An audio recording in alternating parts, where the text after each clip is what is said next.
You don't really realize, how much freedom you have until it's taken away and you can't do the things that you want to do. I had just had my bike for probably 3 months, and we went around a curve, not sure what happened, but I lost control and hit a guardrail, 35 mile an hour.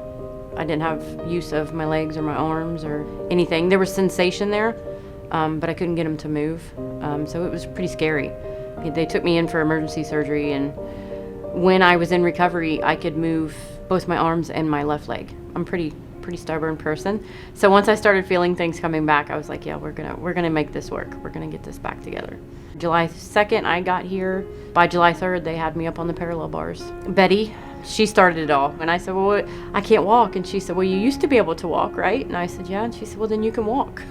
And I stood up, and by the time we were finished, I had walked back and forth 8 times. And by the end of that first week, I was already seeing results. I mean, they had me up on a walker.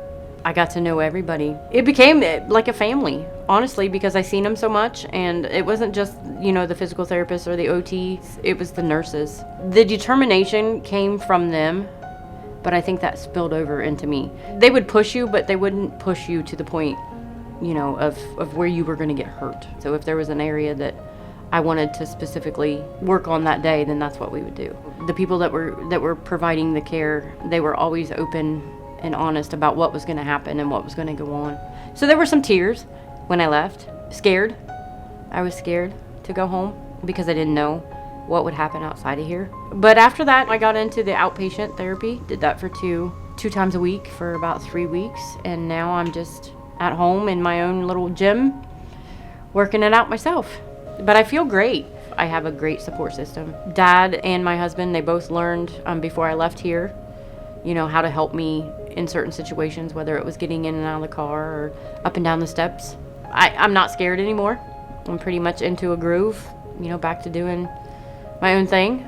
I'm gonna get back in the woods, back to walking and hiking. This hospital, this facility has been the best thing that could have happened to me in this whole situation. I believe people were put in your life for a reason, and the people that I met here definitely made a difference.